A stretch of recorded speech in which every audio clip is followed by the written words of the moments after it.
C'est ici que Marc Babot puise toute sa force. Sur le terrain familial où il vit avec ses parents, ses frères et sœurs, tous leurs enfants, au milieu de la nature où il aime aussi se ressourcer. Quand il a su qu'il avait un cancer, il ne pouvait donc pas se laisser abattre. Il avait une grosseur à la poitrine, négligée depuis 4 ou 5 ans et des douleurs au lombaire et au cervical. J'appelle mon médecin, j'ai rendez-vous le 4, il veut le voir. Il commence par me dire, mais avec des termes techniques. Hein. J'ai dit, mais tu me dis des termes techniques là, mais c'est quoi exactement? Il me dit, c'est un cancer du sein. Alors j'étais assis, mon sentiment entrait dans la chaise glou. Il me dit, cancer du sein. Oh. Donc, je me suis dit, jeune homme, relève-toi, il y a des soins, machin, redresse-toi. Son compagnon de route à ce moment-là était son beau-frère. Il a tout partagé avec lui. Chaque étape de son parcours de soins. De quoi renforcer encore une complicité de toujours entre les deux hommes. J'ai le pris comme un événement, entre guillemets, banal, alors que je sais que dans le fond, c'est très, très dur et c'est très insupportable.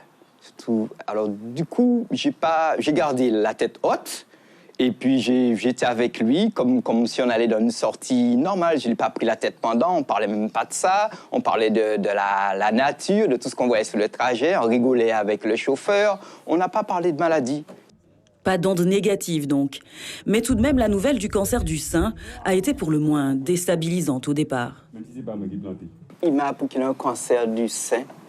Puis j'ai même été sur Internet pour savoir vraiment quel pourcentage d'hommes peut avoir. Je dis, OK, dans le petit pourcentage, je connais un cas, mon beau-frère. Voilà. Comme les femmes atteintes du cancer du sein, il a fallu passer par la radiothérapie et la chimiothérapie. Les os étaient atteints par des métastases. Les douleurs, les difficultés à s'alimenter. En une année, Marc perd 36 kilos. Imaginez-vous que je faisais 96 kilos. J'étais un big boog, hein. Et là, j'ai fini les soins, je faisais 60 kilos. Même une fois, je me suis regardé dans un miroir, j'ai dit, Bougouin, vous finissez là. Et puis, j'ai dit, mais non, voilà, ça, on va reprendre le dessus. On a repris le dessus, voilà. Aujourd'hui, Marc pèse 86 kilos et apprécie chaque petite victoire sur la vie, chaque nouveau pas vers l'autonomie qu'il a connue auparavant. Et quand il a un petit souci, voilà désormais ce qu'il se dit. On y va. Je me dis que la vie ne s'arrête pas là.